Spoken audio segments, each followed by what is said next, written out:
नमस्कार दोस्तों, कैसे आप सभी लोग। उम्मीद करता हूँ सभी लोग बढ़िया होंगे, फर्स्ट क्लास होंगे। तो आज का टॉपिक हमारे पास है 3 लेवल लेज़र रेट इक्वेशंस। तो 3 लेवल लेज़र रेट इक्वेशंस हमें पढ़ना है। ऑलरेडी मैं प्रीवियस क्लास में टू लेवल रेट इक्वेशंस करा चुका हूँ, ठीक है ना। आप देख सकते हो मैंने ऑलरेडी प्लेलिस्ट बना रखा है। तो आपसे उम्मीद करता हूँ आप सब्सक्राइब करोगे, ठीक है ना। जल्दी मैं क्वांटम फिजिक्स और थर्मल फिजिक्स के टॉपिक्स भी मतलब एज अ सब्जेक्ट उनको पढ़ाने की कोशिश करूँगा जैसे ही मेरे को समय मिलता है, ठीक है ना।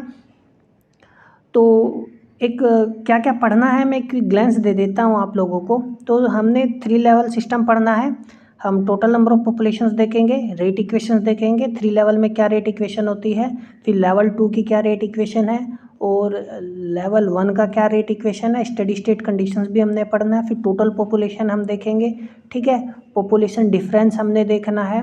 फिर नॉर्मलाइज्ड पॉपुलेशन डिफरेंस, कंडीशन क्या होगी पॉपुलेशन इन्वर्जन की, मिनिमम पंप रेट क्या होगा हमारे पास, ठीक है ना। फिर और अंडर कुछ अप्रोक्सीमेशन हम अपनी रेट इक्वेशंस को देखेंगे। फिर उसके बाद pump power per unit volume क्या होता है, थ्रेशोल्ड पंप पावर क्या होता है।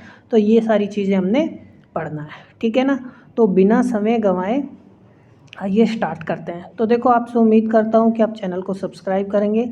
आप सब्सक्राइब करेंगे, देखेंगे तभी बात बढ़ेगी। कोई डाउट है तो आप मेरे को कमेंट में बता सकते हैं, मैं कोशिश करूँगा उसको सोल्व करने का।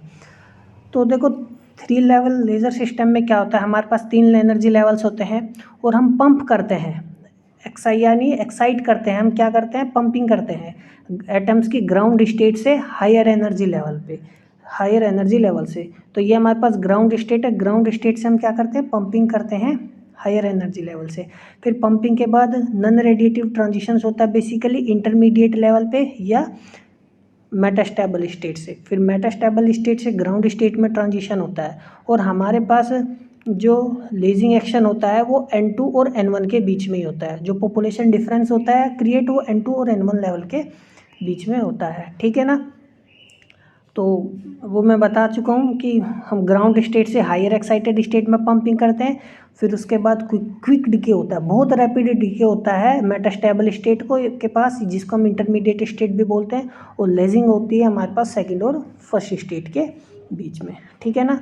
तो एज्यूम करेंगे नंबर ऑफ टोटल पॉपुलेशन क्या है, number of atoms per unit volume क्या है n, और फर्स्ट स्टेट में number of atoms per unit volume n1, second state में number of atoms per unit volume n2, third state में number of atoms per unit volume कितना n3, ठीक है। और ये हमारे पास क्या रहेगा, कांस्टेंट रहेगा। समझ में आया कई बात, ठीक है। तो रेट इक्वेशंस हम सबसे पहले हम पढ़ेंगे तीसरे लेवल की रेट इक्वेशंस। ये जो हमारे पास थर्ड लेवल है इसकी रेट इक्वेशंस क्या होती है, ठीक है। तो हमने क्या करना है, बेसिकली आपको ध्यान रखना है रेट इक्वेशंस लिखते वक्त कोई भी लेवल आप चूज़ करो सबसे पहले।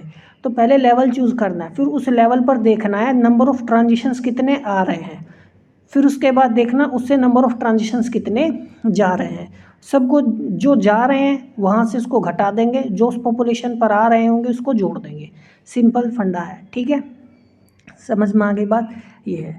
तो अब ध्यान से देखो, तो लेवल में आने की बात करता हूँ सबसे पहले। तो यहाँ पे इस लेवल पर पॉपुलेशन आएगी कहाँ से, एटम्स आएंगे कहाँ से, ग्राउंड स्टेट से आ सकते हैं।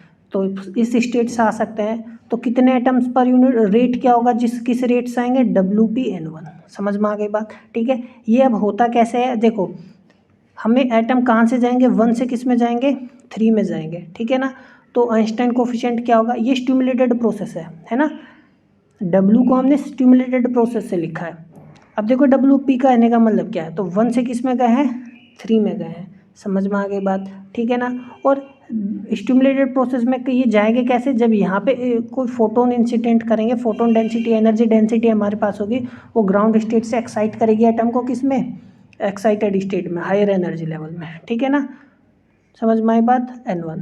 तो यानी यहाँ से N1 पॉपुलेशन जाएगी और ये B क्या होगा, आइंस्टाइन कोफिशिएंट होगा, 1 से 3 में जा रहा है। समझ में आई बात। और ये हो गई हमारे पास क्या हो गई, एनर्जी डेंसिटी। और ये क्या आ गया हमारे पास, लाइन शेप फंक्शन। यदि आपको ध्यान हो कि हम प्रीवियस क्लास में इसको ऑलरेडी कर चुके हैं, ठीक है ना। तो इन तीनों को हम क्या लिखते, ये हमारे पास क्या है, यही हमारे पास क्या होता है WP, जिसको हम बोलते हैं पंपिंग रेट, ठीक है ना। क्या बोलते हैं, पंपिंग रेट। तो पंपिंग रेट क्या है, ये क्या है मेरे पास, number of atoms per unit time per unit volume है, ठीक है ना, transition of number of atoms per unit volume per unit time. अब उसको हमने किससे डिवाइड कर दूंगा यदि मैं N1 से, तो मेरे पास क्या आ जाएगा पंपिंग रेट। तो rate of transition, pumping rate क्या है, रेट ऑफ ट्रांजिशन है। समझ में आई बात, ठीक है। तो ये था बेसिकली, आया कहाँ से। अब ध्यान से देखो, बिना समय गंवाए ध्यान से। अब N1 से कहाँ जा रहा है, N थ्रू N में जा रहा है। तो देखो ये मेरे पास क्या होगा, पॉजिटिव होगा क्योंकि इसमें पॉपुलेशन आ रहा है। तो देखो WpN1 पॉजिटिव आ गया, ठीक है। अब स्टिमुलेटेड ट्रांजिशन ऊपर से नीचे की तरफ भी हो सकता है। क्या हो सकता है, ऊपर से नीचे। देखो अब इसमें और कहीं से नहीं आएगा, और कहीं से नहीं आएगा। तो आने वाले तो मैंने ले लिए, अब मैं लिखूंगा सारे जाने वाले। अब ध्यान से देखना है, तो ऊपर से नीचे की तरफ आ सकता है ट्रांजिशन, ठीक है। तो ये होगा मेरे पास स्टिमुलेटेड ट्रांजिशन। ऊपर से नीचे क्या हो सकता है, स्पॉन्टेनियस ट्रांजिशन भी हो सकता है। तो ये मैंने लिखा स्पॉन्टेनियस ट्रांजिशन, ठीक है। 1 के साथ साथ यहाँ से कहाँ और जा सकता है, 3 में भी जा सकता है। तो एक और ये स्पॉन्टेनियस ट्रांजिशन मेरा यहाँ पे आया। समझ में आई बात, आप ध्यान से देखो। तो WpN1 तो मैंने पॉजिटिव लिखा क्योंकि यहाँ पे बढ़ेंगे, और यहाँ से नीचे क्या आएगा, घटेगा WP, और ये N3 लिखना पड़ेगा क्योंकि N3 पॉपुलेशन घट रहा है। समझ में आई बात। अब ऊपर से यहाँ नीचे स्पॉन्टेनियस ट्रांजिशन होगा, ये क्या होगा 3 1, और ये N3, ठीक है ना। ये सॉरी यहाँ घटाना पड़ेगा, ठीक है ना, घटेगा। और ये यहाँ से स्पॉन्टेनियस ट्रांजिशन हो रहा है, 3 से 2 में हो सकता है। और ये समझ में आ गई बात मैंने कैसे लिखा, ठीक है। आप प्रीवियस लेक्चर्स को यदि ध्यान से पढ़ रहे होंगे तो और ज़्यादा समझ में आ गए मैंने कैसे लिखा। अब देखो, यदि मेरे पास T32 ना ज़्यादा हो जाए तो गड़बड़ हो जाएगी सारी बात, क्योंकि सारे पॉपुलेशन फिर से ग्राउंड स्टेट में आ गए। आने कहाँ चाहिए, लेकिन N2 में आने चाहिए, मेटास्टेबल स्टेट में आने चाहिए, ताकि पॉपुलेशन इन्वर्जन क्रिएट हो सके, है ना। तो T31 क्या होता है, बहुत ज़्यादा स्मॉल होता है। तो इसको हम क्या कर देते हैं, नेगलेक्ट कर देते हैं। समझ में आई बात। तो हमारे पास सिंपली ये बचता है, ठीक है ना। अब देखो ध्यान से, तो मेरे देखो WP मैं कॉमन ले लूँगा, N1 माइनस N3 आ गया, सिंपली मेरे पास ये आ गया। अब WP क्या, पंप रेट है फ्रॉम लेवल 1 टू लेवल 3, और T32 क्या, total transition rate, both radiative and non radiative. अब आपको एक इम्पोर्टेंट बात ध्यान रखनी है, यदि मैंने जब 3 लेवल पंपिंग बढ़ाई थी, 3 लेवल पंपिंग स्कीम, उसमें भी बताया था, ये मेरे पास क्या होता है, नॉन रेडिएटिव ट्रांजिशन होता है। क्या होता है, नॉन रेडिएटिव ट्रांजिशन। लेकिन रेडिएटिव ट्रांजिशंस भी यहाँ पे हो सकते हैं, ठीक है ना। इसी वजह से ना ये जो 3-2 है, इसमें इसको हम क्या लिखेंगे, ये तो क्या, रेडिएटिव ट्रांजिशन, और S यानी नॉन रेडिएटिव ट्रांजिशन। समझ में आएगा, समझ में आ गई बात, ठीक है ना। तो काफ़ी बार आप देखोगे ये होता तो नॉन रेडिएटिव ही है ना। ये नॉन रेडिएटिव ही होना चाहिए, क्योंकि यहाँ यदि रेडिएटिव ट्रांजिशन हो गया, लेकिन हमारे पास तो रेडिएटिव ट्रांजिशन कहाँ होना चाहिए, बेसिकली N2 और N1 के बीच में। यदि यहाँ से रेडिएशन निकलने लगेगा तो उसका फ्रीक्वेंसी अलग होगा, ये हमारे पास यहाँ लेजिंग एक्शन होता है, उसका फ्रीक्वेंसी अलग होगा, तो वो सब मिक्स हो जाएगा, कोहेरेंट बीम हमारे पास नहीं मिलेगी, ठीक है ना। तो हम ये जो डोपिंग से या और तरीके से हम ये मेटास्टेबल स्टेट या इस तरीके से इंट्रोड्यूस कराते हैं, ताकि यहाँ से जब एटम यहाँ पर आए तो वो नॉन रेडिएटिव हो, रेडिएशन ना निकले। समझ में आई बात। और दूसरे तरीके से अपनी एनर्जी का लॉस करके वो इस स्टेट में आए। तो क्या होता है, तो नॉन रेडिएटिव होता है, रेडिएटिव नहीं होता है, तो ये क्या हो जाएगा मेरे पास 0, ठीक है ना। तो नॉन रेडिएटिव बेसिकली होता है, तो इस वजह से ना T32 को हम काफ़ी बार क्या लिखते हैं, S32 लिखते हैं। यहाँ पे आपको S32 लिखा मिलेगा, S32 N3, ठीक है ना, काफ़ी बुक्स में। तो ये ध्यान रखना है। तो स्टडी स्टेट में क्या होगा, जितना है उतने गए पॉपुलेशन, तो टोटल रेट मेरे पास 0 के इक्वल होगा, ये 0 के इक्वल रख दिया मैंने, ठीक है ना। ये मेरे पास सिंपली ये आ गया। तो N3 को हमने निकालना है, तो ये इधर चला गया, यहाँ तो N3 कॉमन ले लेंगे तो सिंपली आ जाएगा, बेसिक मैथमेटिक्स है। तो एक बात आपको रिमेंबर रखनी है, ध्यान रखना है कि हम क्या करेंगे, हमने N3 निकालना है N1 के फॉर्म में, हमने N2 निकालना है N1 के फॉर्म में, और हमें N निकालना है N1 के फॉर्म में। ये एक बेसिक तरीका है रेट इक्वेशंस को सोल्व करने का, क्योंकि 3 इक्वेशंस हैं हमारे पास। यदि 2 इक्वेशंस होती हैं, हम देखो एलिमिनेशन मेथड, सब्स्टिट्यूशन मेथड करके निकाल लेते हैं ना, यहाँ पे हमें पुट करके ही निकालना होगा। समझ में आया मैं क्या कह रहा हूँ। तो इस फॉर्म में याद रखना है। N3 निकाला, देखो N3 किस फॉर्म में निकाला, N1 में। इसी तरीके से N2 निकालेंगे N1 में, ठीक है ना। और हमें N निकालेंगे N1 की फॉर्म में। टोटल पॉपुलेशन भी हम निकालेंगे। अब बात करें लेवल 2 की, ठीक है ना। अब आप लेवल 2 देख सकते हो यहाँ ध्यान से। मैं लेवल 2 की यदि बात करूँ, अब गौर से देखो, ये मेरे पास क्या है, लेवल 2 है। अब इस लेवल 2 पे कहाँ से पॉपुलेशन आएगा, मैं सबसे पहले आने वाला लिखूँगा, तो 3 से आएगा, तो यही तो आएगा, तो ये मैंने लिख लिया प्लस में। समझ में आया। और कहाँ से आएगा इसके पास, 1 से आ सकता है, यहाँ से आ सकता है, तो ये आ रहा है प्लस W12 N1, ठीक है ना। और अभी आने वाले लिख लिया। अब जाने वाले देखो कहाँ है, N2 से ये जाएगा, तो -2 से 1 में N2 घटेगा। समझ में आ गई बात, ठीक है ना। और ये मेरे पास ये तो मेरे पास देखो स्टिमुलेटेड था, है ना। अब स्पॉन्टेनियस ट्रांजिशन लिखा है -के T21 N2, ठीक है। अब एक बात आपको ध्यान रखनी है, ये दोनों मेरे पास क्या होते हैं, इक्वल। W12 इक्वल होगा मेरे पास W21 के नॉन डीजेनरेट एनर्जी लेवल्स के लिए। यदि आपको ध्यान हो, मैंने प्रीवियस क्लास में भी बताया था, ये दोनों क्या होते हैं मेरे पास, इक्वल होते हैं। और इसको मैं क्या लिखता हूँ, W1 से। और ये मेरे पास किसके प्रोपोर्शनल होते हैं, इंटेंसिटी के, ठीक है ना, जो इंसिडेंट इंटेंसिटी होती है। अब देखो, चलो मैं आपको बता ही देता हूँ, ध्यान से देखो। ये मेरे पास 1 से कहाँ जा रहा है, 2 में जा रहा है, तो मैं क्या लिखूँगा बेसिकली, W12, है ना, ऐसे ही तो लिखूँगा।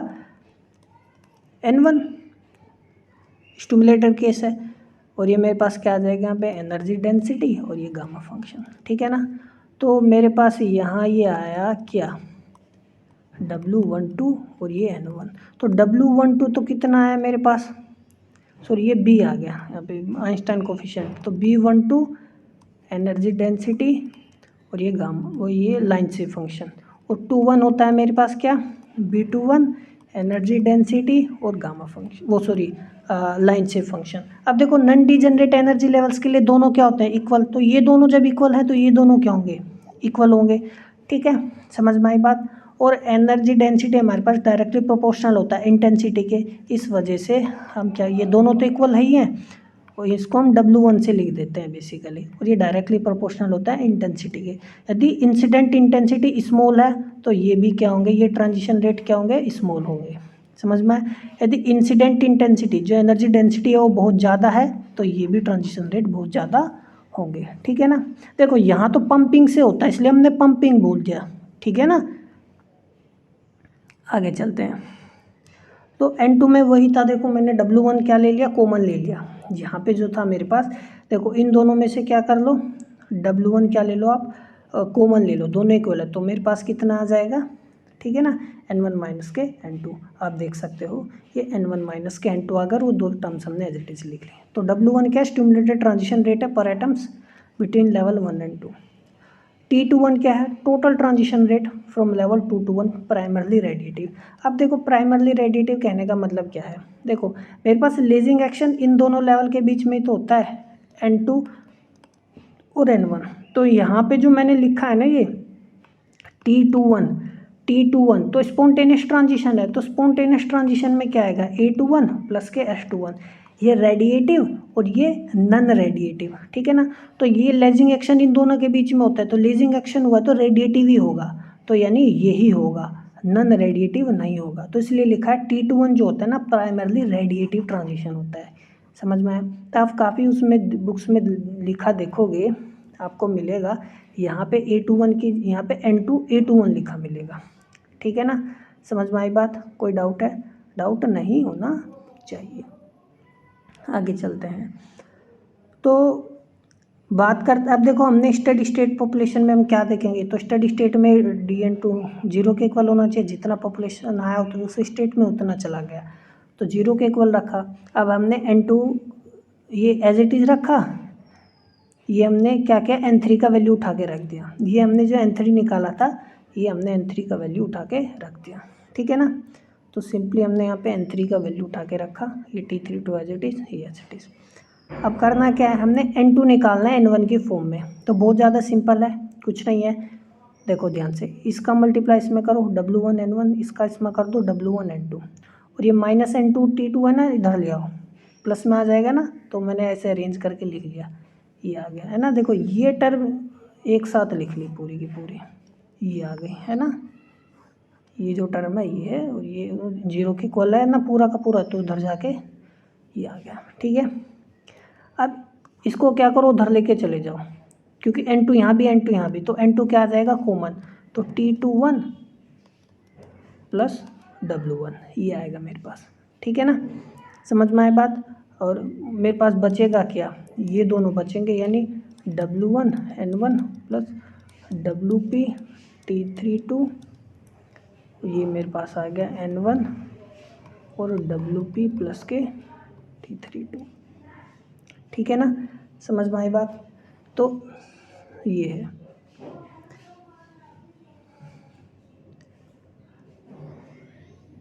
एक मिनट, इस चीज़ को मैं थोड़ा सा ना आपको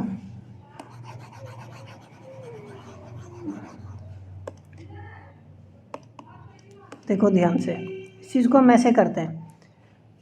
तो N2 मेरे पास कॉमन आया है, ये T21 प्लस W1 आ गया। ठीक है ना, बचा क्या मेरे पास, अब मेरे पास दो चीज़ें बची हैं, एक ये बचा है एक ये बचा है, तो दोनों लिख लो, W1 N1 plus WP T32 N1 WP plus के T32, ये बच गया। ठीक है ना, समझ में आया।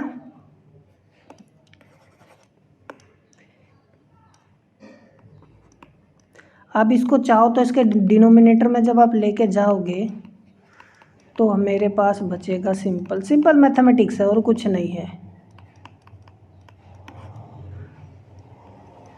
T21 प्लस के W1, तो आपके पास ये आ गया, तो यही मेरे पास आया है।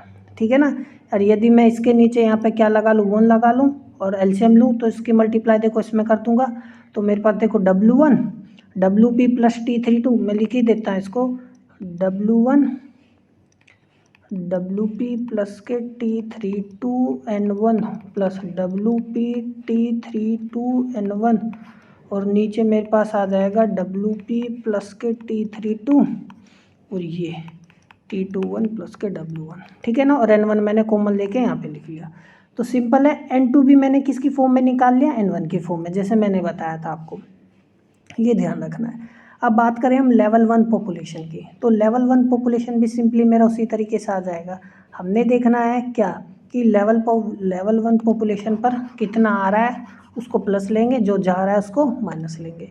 तो लेवल 1 पॉपुलेशन से ये जा रहा था, तो माइनस WP N1, ये आ रहा है तो WP N3, ये भी आ रहा है तो T3 N3, ये जा रहा है तो माइनस W12 N1, ये आ रहा है तो प्लस W2 N2। ठीक है ना, ये भी आ रहा है तो प्लस T2 N2। समझ में आई बात। इन दोनों को हमने क्या ले लेना है, W1 ले लेना है, कॉमन ले लेना है, फिर उसके बाद ये WP भी कॉमन ले लेंगे, WP कॉमन लेंगे तो N3 माइनस का N1 आ जाएगा। ठीक है ना, समझ में आई बात। तो सेम केस मैंने यहाँ पे किया है, आप देख सकते हो, देखो WP कॉमन लिया तो N3 माइनस N1 आ गया, W1 कॉमन लिया तो N2 माइनस N1 आ गया, और बाकी टर्म मेरा एज इट इज़ है। ठीक है, तो स्टडी स्टेट में किसके इक्वल होगा, 0 के। इसको हम फर्दर सोल्व नहीं करेंगे, हमें कुछ मिलने वाला नहीं है। जो हमें रेलेवेंट इन्फॉर्मेशन चाहिए है वो N2 और N1 से हमारे पास आ गई। तो आपको ध्यान रखना है, हमने N3 निकाला है N1 की फॉर्म में, हमने N2 निकाला है N1 की फॉर्म में, हमें N भी निकालना है N1 की फॉर्म में। जो मैं कंसेप्ट बता रहा हूँ बस आपको उस पर ध्यान देना है। बात करूँ यदि मैं टोटल पॉपुलेशन की, अब देखो टोटल पॉपुलेशन मैं वही बता रहा हूँ ना आपको, N3 निकाल लिया, N2 निकाल लिया, अब टोटल पॉपुलेशन निकालेंगे N1 की फॉर्म में, क्योंकि हमारे पास क्या 3 इक्वेशंस है ना, हम एलिमिनेशन मेथड या सब्स्टिट्यूशन मेथड इस्तेमाल नहीं कर सकते यहाँ पे, वो थोड़ा मतलब एलिमिनेशन मेथड इस्तेमाल नहीं कर सकते, बहुत कॉम्प्लिकेटेड हो जाएगा। ठीक है ना, अब ध्यान से देखो, अपने N1 और N2 निकालने के लिए मैं बात कर रहा हूँ, तो कुछ नहीं करना, टोटल पॉपुलेशन ये हो गई हमारे पास, ये as it is N1 as it is, N2 का वैल्यू उठा के रख दिया मैंने, जो मैंने अभी अभी ऊपर निकाला है। ये मेरे पास N3 का वैल्यू उठा के रख दिया मैंने, जो हमने निकाला है। ठीक है ना, N1 यहाँ भी है, N1 यहाँ भी है, N1 यहाँ भी है, कॉमन ले लिया N1 यहाँ, तो यहाँ पे देखो कॉमन लेंगे तो 1 बचेगा, ये एज इट इज़ और ये एज इट इज़, N1 बाहर ले लिया। ठीक है ना, समझ में आई बात। तो फिर कुछ नहीं करना, सिंपल एक्सप्रेशन है, आप चाहो तो अंदर मल्टीप्लाई कर लो, W1 T32 W1 WP, ये आ गया, ये एज इट इज़ होगा। ठीक है ना, अब बात करना हो मैं पॉपुलेशन डिफरेंस की, किसकी, पॉपुलेशन डिफरेंस। अब पॉपुलेशन डिफरेंस क्यों मैं कह रहा हूँ, क्योंकि हमारे पास लेजिंग किसके बीच में हुई है, N2 और N1 के बीच में हुई है। तो हमने ये ध्यान रखना है, इसका पॉपुलेशन डिफरेंस हम निकालेंगे ताकि हमें पता चल सके कब हमारे पास क्या होगा, पॉपुलेशन डिफरेंस क्रिएट होगा, कितना होना चाहिए ताकि हम लीजिंग एक्शन अपना स्टार्ट कर सके। तो N2 ज़्यादा ही होना चाहिए N1 से, तभी पॉपुलेशन हमारे पास डिफरेंस क्रिएट होगा। अब ध्यान से देखो, तो कुछ नहीं करना, N2 का वैल्यू उठा के रख दो। देखो ये N2 का वैल्यू उठा के रखा, ये रहा N2 का वैल्यू रखा, और N1 एज इट इज़ रखा। तो यहाँ N1 एज इट इज़ था तो उसको मैंने बाहर ले लिया। समझ में आई बात, ठीक है। फिर यहाँ पे क्या कर देना, एलसीएम ले लेना। तो जब एलसीएम लेंगे तो इसका मल्टीप्लाई इसमें हो जाएगा, तो सिंपली आ गया, इसका मल्टीप्लाई इसमें कर देंगे। आप देख सकते हो ये पूरा उठा के, जब ये तो देखो एज इट इज़ आ गया यहाँ पे, और इस पूरे का मल्टीप्लाई किस में करेंगे, इस 1 में करेंगे। आपको एलसीएम लेना आता होगा, जैसे मैं बात करूँ ए बी माइनस सी बटा डी है, तो इन दोनों के मल्टीप्लाई करके रख दो बी डी, ये ए डी और माइनस के बी सी। सिंपली वही किया और कुछ नहीं किया, ठीक है। समझ में आ गई बात।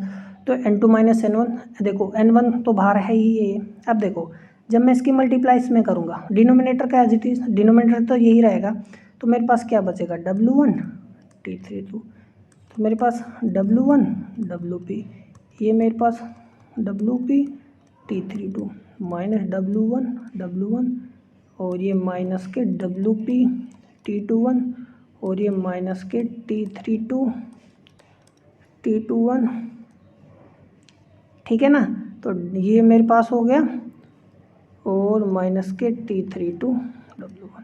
देखो W1 T32 ये कट गया मेरे पास सिंपली, और क्या कट रहा है, ये दोनों कट गए। 3 चीज़ बची, WP और WP यहाँ भी है, ये 32 है 21 है, तो ये देखो ये WP 32, समझ में, माइनस के ये रहा, ये यहाँ पे रहा WP T21 और ये T32 और माइनस के T21। समझ में आ गई बात, ठीक है। और डिनोमिनेटर मेरा एज इट इज रहा। अब जो इम्पोर्टेंट बात आपको ध्यान रखनी है वो मैं आपको बताता हूँ, नॉर्मलाइज्ड पॉपुलेशन डिफरेंस। अब नॉर्मलाइज्ड पॉपुलेशन डिफरेंस मैं क्यों कह रहा हूँ, देखो पॉपुलेशन डिफरेंस तो ये है, अब मैंने इसको टोटल पॉपुलेशन से डिवाइड कर दिया, तो ये मेरे पास क्या हो गया, नॉर्मलाइज्ड पॉपुलेशन डिफरेंस। अब ये क्या, कैसे, अब आपको गौर से देखो, कंफ्यूज नहीं होना है, नहीं तो सारी चीज़ें ख़राब हो जाएंगी, क्योंकि बच्चे ना इसको करते नहीं, छोड़ देते हैं। ध्यान से देखो, N2 माइनस N1 से ये आया, अब इसको मेरे को डिवाइड करना है N से, वो भी N1 की फॉर्म में मैंने निकाला था कुछ, ध्यान हो आपको, N निकाला था ना N1 की फॉर्म में, देखो ये रहा N निकाला था ना N1 की फॉर्म में, तो ये मान लो मेरे पास कितना आया है, x आया है ना, तो ये N is equal to N1x हो गया। समझ में आया, ठीक है। तो ये देखो तो पूरा पॉजिटिव क्वांटिटी है या नहीं है, तो N is equal to N1x आ गया। अब ध्यान से देखो, तो डिवाइड कर दिया, N इज इक्वल टू ये x हो गया। कोई डाउट है, डाउट नहीं होना चाहिए बिल्कुल भी। देखो N1 से मेरे पास क्या हो गया, N1 कट गया, नहीं कट गया, तो देखो N2 माइनस N1 अपोन में N, ये कट गया, न्यूमरेटर मेरे पास ये आया, न्यूमरेटर मेरे पास ये आ गया। देखो न्यूमरेटर एज इट इज लिख दिया मैंने, ये एज इट इज लिख दिया। डिनोमिनेटर मेरे पास क्या है, ये है। अब देखो इस डिनोमिनेटर को सोल्व करेंगे ना तो ये आएगा, है ना। अब मैंने बिना सोल्व के इसको लिखा है क्योंकि काफ़ी लेंदी था ये। अब हमें, आप कुछ जगह के एग्जाम में आएगा तो क्या करेगा, एग्जाम में हमें सोल्व करना ही नहीं है इसको एज इट इज लिख दो, डिनोमिनेटर को एज इट इज लिख दो, क्योंकि डिनोमिनेटर हमारा कोई भी काम का नहीं है। क्यों मैं ऐसा बोल रहा हूँ, अभी ध्यान से देखो, तो ये आ गया हमारे पास। तो कंडीशन क्या होगी पॉपुलेशन इन्वर्जन की, जब ये हमारे पास क्या होगा, पॉजिटिव होगा। पॉजिटिव कब आएगा, जब N2 की वैल्यू ज़्यादा होगी। तो देखो यहाँ गौर से नज़र मारो तो डिनोमिनेटर तो सारा ही पॉजिटिव है, उससे तो कुछ लेना देना है ही नहीं, सारा पॉजिटिव है। यदि मेरे पास ये वैल्यू ज़्यादा है, किससे, इससे, देखो यहाँ भी तो T3221 है ना, यदि ये वैल्यू ज़्यादा है तो ये वैल्यू मेरे पास ज़्यादा आएगी, तो ज़्यादा आएगी तो ये पॉजिटिव आएगा, तो मेरे पास क्या आएगी, एक नेसेसरी कंडीशन बन जाएगी पॉपुलेशन इन्वर्जन की। तो to achieve population inversion a necessary condition is, तो T32 क्या होना चाहिए, ज़्यादा होना चाहिए किससे, T21 से। तो ये सबसे इम्पोर्टेंट बात आपको ध्यान रखनी है। समझ में आ गई बात, ठीक है। अच्छा बात करूँ यदि अब तो ये हो गया, तो ये ज़्यादा होना चाहिए, यदि और ज़्यादा हो जाए तो तब भी पॉजिटिव ही आएगा। समझ में आया। तो न्यूमरेटर मेरे पास पॉजिटिव होना चाहिए, तो मेरे पास ये पॉजिटिव आ जाएगा। तो मैं यदि मिनिमम पंप रेट निकालूँ, क्योंकि मैक्सिमम तो ये कितना ही हो जाए उतना ही अच्छा है, तो मिनिमम क्या होगा, ध्यान से देखो, numerator of the normalized population difference, numerator जो है मस्ट बी पॉजिटिव। कहने का मतलब है न्यूमरेटर को मैंने देखो ये लिख दिया, पूरा का पूरा उठा के न्यूमरेटर लिख दिया, ग्रेटर देन क्या लगा दिया, 0। ठीक है, क्योंकि डिनोमिनेटर क्या हो, मैं उससे कुछ लेना देने नहीं है, वो तो पॉजिटिव आना है, उसको इधर लेके गया, ये आ गया सिंपली। ठीक है ना, ये डिनोमिनेटर में चला गया, तो ये मेरे पास पंपिंग रेट आ गया WP। तो ये मीन समझ में आया। अब मैं यदि इसको इक्वल टू में रख दूँ तो ये मेरे पास थ्रेशोल्ड पंपिंग रेट आ गया। ठीक है ना, अब मान लो मैं ऐसे कहूँ x इज़ ग्रेटर देन 5 कहूँ मैं, तो भाई x का वैल्यू क्या है, इक्वल टू में लगाऊंगा यदि, देखो x ग्रेटर देन या इक्वल टू 5 कहूँ, तो x का वैल्यू 5 कहूँ तो थ्रेशोल्ड कंडीशन आ गई ना, और x का वैल्यू 5 से ज़्यादा तो हो ही सकता है, तो मिनिमम तो 5 है, मिनिमम वैल्यू 5 है, तो मिनिमम पंप रेट मेरे पास ये है, या जिसको हम थ्रेशोल्ड पंप रेट भी बोल सकते हैं। ठीक है ना, नहीं यदि पॉपुलेशन इन्वर्जन करना है तो इससे ज़्यादा ही होना चाहिए, तो समझ में आया। तो ये आ गया, कोई डाउट है। यदि ये और ज़्यादा हो जाए, T32 और ज़्यादा हो जाए किससे, T21 से, अब ध्यान से देखना इस बात को, T32 यही तो है और T21 ये है। अब मैं ऐसा क्यों बोल रहा हूँ, देखो ये मेटास्टेबल स्टेट है मेरे पास, ये ज़्यादा ही होना चाहिए, क्यों, क्योंकि यहाँ से जितनी जल्दी यहाँ पॉपुलेशन आएगा तो तभी पॉपुलेशन डिफरेंस क्या होगा, क्रिएट होगा। यदि ये ज़्यादा हो गया तो बड़ी तेज़ी से नीचे आएगा, पॉपुलेशन डिफरेंस भी क्रिएट नहीं होगा, है ना, क्योंकि आया और तुरंत नीचे आ गया, तो पॉपुलेशन डिफरेंस कहाँ से, यहाँ कुछ समय रुकना चाहिए। समझ में आया मैं क्या कह रहा हूँ। ठीक है ना, तो यदि T32 ज़्यादा हो जाए T21 से तो ये नेगलेक्ट कर देंगे, यही बचेगा, इससे ये कटेगा, T21 आ जाएगा, तो जो पंपिंग रेट है, थ्रेशोल्ड पंपिंग रेट है, T21 के इक्वल आ गया। ये बेसिकली रेडिएटिव ही होता है, जैसे मैंने आपको ऊपर बताया है ना, रेडिएटिव, यहीं दोनों के बीच में लीजिंग ट्रांजिशन होता है। तो T21 क्या होता है, बेसिकली हमारे पास A21 प्लस H21 होता है। ठीक है ना, तो ये रेडिएटिव होता है, तो यही हम लेंगे, नॉन रेडिएटिव ऑलमोस्ट नेग्लिजिबल होता है, इसको हटा देंगे, तो ये आ गया, इसको हम ऐसे भी लिख सकते हैं। समझ में आए बात, ठीक है ना, तो ये है normalized population difference under approximation इसके। अब देखो, and when W1 is small, देखो W1 इस स्मॉल की यदि मैं बात करूं, W1 स्मॉल का मतलब है इंसिडेंट इंटेंसिटी, है ना, या एनर्जी डेंसिटी इज स्मॉल। मैंने अभी ऊपर भी समझाया था इस चीज़ को, W1 का स्मॉल क्या है, इंसिडेंट इंटेंसिटी जो है वो छोटी है। ठीक है, तो ये हम ऑलरेडी देख चुके, मैंने अभी आपको ये बताया है किस तरीके से। तो नॉर्मलाइज्ड पॉपुलेशन डिफरेंस इस कंडीशन के अंदर क्या होगा, देखो हमने जैसे मैंने आपको बताया, हमने इसके डिनोमिनेटर में क्या है, हमें कोई लेना देना नहीं है बिल्कुल भी। हमारे पास जो बेसिक इन्फॉर्मेशन थी N3 की, N3 हमने कहाँ से, देखो N3 हमारे पास यही तो आया था, N3 क्या आया था, WP N1 WP प्लस के T32, यही तो आया था। ठीक है ना, और हम इस कंडीशन के अंदर देखेंगे तो ये बहुत ज़्यादा, कहाँ पे गया, ठीक है ना, तो N3 की यदि मैं बात करूँ, हाँ, तो ये मेरे पास बहुत ज़्यादा हो जाए, T32 मेरे पास क्या हो जाए, बहुत ज़्यादा हो जाए, बहुत ही ज़्यादा, पंपिंग रेट से ज़्यादा होना चाहिए। क्यों मैं बोल रहा हूँ, अब ध्यान से देखो इस चीज़ को, मेरे पास यही तो है पंपिंग रेट, ये है, तो पंपिंग रेट से क्या ज़्यादा होना चाहिए, ये ज़्यादा होना चाहिए। ठीक है ना, क्यों, अब मान लो यहाँ से यहाँ ऊपर गया एटम, यहाँ पहुँच गया, ठीक है ना, वो यहीं रहा, यहाँ नहीं आया, क्यों नहीं आया, क्योंकि ये ट्रांजिशन स्मॉल है, यहाँ ये स्मॉल होगा तो यहाँ पॉपुलेशन डिफरेंस आएगा कैसे, नहीं हो सकता। तो जैसे ही ऊपर गया उससे तेज़ी से धरा डालना चाहिए ताकि पॉपुलेशन डिफरेंस क्रिएट हो सके। तो T32 क्या हो जाएगा, मैं वही बता रहा हूँ आपको, ज़्यादा है, तो ये बहुत ज़्यादा है। ठीक है ना, इसको इग्नोर मार दो, स्मॉल वैल्यू ऊपर है, इसको हम देखो प्लस करेंगे तो कुछ इस प्लस होगा, तो वो कुछ उसका इफेक्ट उस पर नहीं पड़ेगा। लेकिन स्मॉल वैल्यू की मल्टीप्लाई जब होती है ना कुछ में, तो बहुत इफेक्ट पड़ता है, इसलिए WP को हमने ऊपर इग्नोर नहीं किया है। तो सिंपली मेरे पास ये आ गया N3T T32 is equal to WP N1, ठीक है ना। N2 की यदि मैं बात करूँ, N2 हमने क्या निकाला था, N2 हमने यही तो निकाला था, ठीक है ना। ये हमने N2 निकाला था किसकी फॉर्म में, N1 की फॉर्म में। N2 निकाला था किसकी फॉर्म में, N1 की फॉर्म में हम वो निकाला था। अब हमने क्या करना है, T32 बहुत ज़्यादा है T21 से, ठीक है। तो देखो ध्यान से, और W1 क्या है, बहुत ज़्यादा स्मॉल है। अब देखो जो क्वांटिटी बहुत ज़्यादा स्मॉल है उसकी मल्टीप्लाई जब किसी चीज़ में होती है तो वो और स्मॉल हो जाती है। मान लो 0.1 है ना, समझ में आया मैं क्या कह रहा हूँ। और या मेरे पास वैल्यू किस में मल्टीप्लाई हो रही है, 5 में, तो कितना आएगा आंसर मेरे पास 0.5। 5 को देखो कितना और 0.5 बना दिया इसी स्मॉल वैल्यू ने, तो और छोटा कर दिया।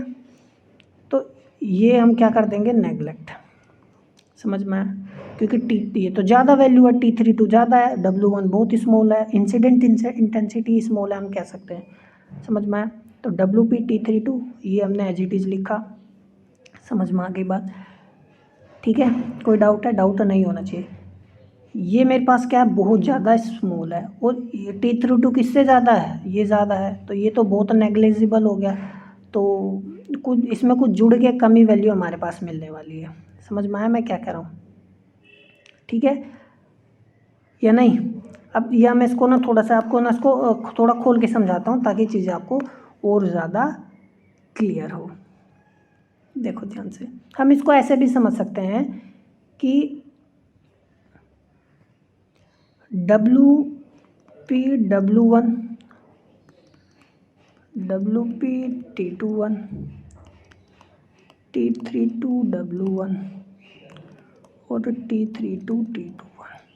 अब W1 बहुत ज़्यादा स्मॉल है, स्मॉल की मल्टीप्लाई किसी से होगी वो और स्मॉल आएगी, ये नेगलेक्ट हो गया, समझ में आगे बात। T21 भी बहुत ज़्यादा स्मॉल है, तो ये भी मेरे पास क्या हो जाएगा, बहुत ज़्यादा स्मॉल आएगा, समझ में आ गई बात, ठीक है। W1 बहुत ज़्यादा स्मॉल है तो ये भी वैल्यू कम, मेरे पास बचे दोनों, समझ में आया। तो ये दोनों ही मेरे पास बचे हैं, मल्टीप्लिकेशन है दोनों का, ये बहुत ज़्यादा वैल्यू है, ठीक है ना। ये इससे कट गया, कटने के बाद क्या मिला, WP T21 N1, या हमारे पास सिंपली ये आ गया, ठीक है ना। इसकी मल्टीप्लाई कर देगा तो N2 T21 is equal to WP N1। अब क्या करना है, N2 को नीचे ले गए N1 के, WP कितना आ गया T21, कंपोनेंडो डिविडेंडो लगाया तो N2 minus N1 N2 plus N1। तो जैसे मैं यदि A plus B is equal to C plus D है तो क्या लिखूंगा, A माइनस के बी, तो यहाँ क्या लिखना पड़ेगा C माइनस डी, नीचे A प्लस बी लिखूंगा तो यहाँ क्या लिखना पड़ेगा, C प्लस डी लिखना पड़ेगा। तो इसको कंपोनेंडो डिविडेंडो बोलते हैं, ठीक है ना। सेम चीज़ मैंने यहाँ पे किया है, तो ये ध्यान रखना है, ये इंपॉर्टेंट एक्सप्रेशन है, ठीक है। तो काफ़ी बार आप देखोगे ये हमें लिखा मिलेगा ये A21, क्योंकि ये रेडिएटिव ट्रांजिशन होता है बेसिकली 2 और 1 के बीच में, WP प्लस के A21, ठीक है ना। बात करें अब यदि हम pump power per unit volume and threshold pump power की, the number of atoms being pumped per unit time per unit volume from level 1 to level 3, यही तो है WP, ये पंप रेट है, और ये number of atoms per unit volume है, और ये क्या है, पर यूनिट टाइम है।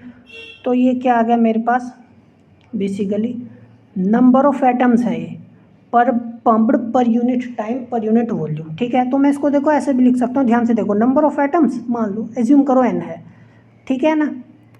मैं डायमेंशन से बता रहा हूँ, number of atoms pumped per unit time per unit volume, ये आया मेरे पास, n है, ये स्मॉल n लिखा है। अब यदि मैं इसमें किसकी मल्टीप्लाई कर दूँ, एच म्यू की मल्टीप्लाई कर दूँ, उस फ्रीक्वेंसी उस एनर्जी की मल्टीप्लाई कर दूँ जिस एनर्जी से मैं पंप कर रहा हूँ, तो H represents average pump frequency, 3 से 1 में कर रहे हैं, ठीक है। तो देखो ये क्या बन गया एक तरीके से मेरे पास, ये तो टोटल एनर्जी आ गई, NH म्यू अपॉन टी, तो टोटल एनर्जी हो गई, और नीचे क्या है, वॉल्यूम है, तो एनर्जी अपॉन टाइम तो पावर हो गया, और नीचे वॉल्यूम, तो ये क्या बन गया, पावर पर यूनिट वॉल्यूम। तो पावर पर यूनिट वॉल्यूम कितना आएगा, WP N1 H mu P. ये इंपॉर्टेंट फॉर्मूला है, आपको ध्यान रखना, याद रखना है। ठीक है ना।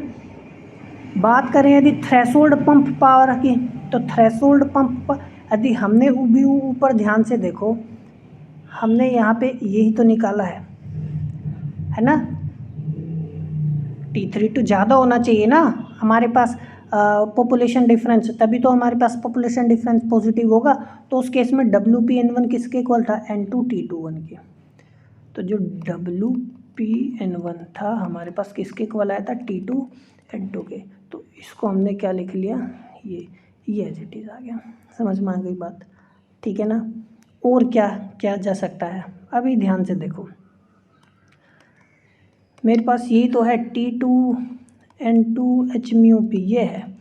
तो देखो मोस्टली ये रेडिएटिव होता है, जैसे मैंने बताया था। तो बहुत ज़्यादा 2 और 1 के बीच में वही लेजिंग एक्शन होता है, तो रेडिएटिव आएगा, ये बहुत कम होता है। तो मेरे पास बेसिकली क्या होता है, T21 A21 प्लस H21 होता है। तो ये कितना आ जाएगा, A21 आ जाएगा T21 के इक्वल। तो ये मैं इसको A21N2H∹P लिख लूँगा, है ना। और इसको A21 को क्या लिख सकते हैं, 1/TSP लिख सकते हैं, स्पॉन्टेनियस ट्रांजिशन। ये N2H∹P आ गया। समझ में आया। हमारे पास टोटल पॉपुलेशन कितना होता है, N = N1 N2 + N3, यही तो होता है, ठीक है। अब जब हम कह रहे हैं T232 बहुत ज़्यादा है किससे, 31 से, ऐसे ही तो क्या है, ध्यान से देखो मेरे पास ये है ना, जैसे यहाँ गया तो ये मेरे पास क्या T32 है, ये बहुत ज़्यादा होना चाहिए। तो मतलब जैसे पॉपुलेशन ऊपर गए तुरंत इधर नीचे आ जाना चाहिए। तो लेवल 3 में ना रुकना भी नहीं चाहिए। तो लेवल 3 में बेसिकली पॉपुलेशन क्या रहेगी, ऑलमोस्ट 0 रहेगी, क्योंकि ये रेट बहुत फास्ट है, ठीक है ना। तो मेरे पास N क्या आ गया, N1 प्लस में N2 आ गया। समझ में आया मैंने क्या बताया, ठीक है। कोई डाउट है, डाउट नहीं होना चाहिए बिल्कुल भी, ठीक है ना। तो वही है, देखो N2 - N1 जो है बहुत ज़्यादा होगा N से, N तो मतलब ज़्यादा ही होगा, स्वाभाविक सी बात है, टोटल पॉपुलेशन। तो इससे N3 ऑलमोस्ट 0 हो गया अंडर थ्रेशोल्ड कंडीशन, जैसे मैंने बताया। और N1 N2 क्या होगा, लगभग हाफ हाफ होंगे, जितना इसमें पॉपुलेशन होगा, मतलब इन दोनों में पॉपुलेशन मेरा क्या होगा, ये N2 हो गया, ये N1 हो गया, ये लगभग क्या होना चाहिए, हाफ हाफ होना चाहिए, ठीक है ना। तो ये थ्रेशोल्ड कंडीशन में यही तो होगा मेरे पास। तो ये इसको मैं क्या लिखूँगा, N/2, ये TSP, ये मेरे पास कितना आ गया H में, तो ये NH में 1/2 TSP, ठीक है ना। समझ में आ गई बात। तो ये था हमारे पास आज का लेक्चर। तो मिलते हैं अगले लेक्चर में, तब तक पढ़ते रहिए, नमस्कार।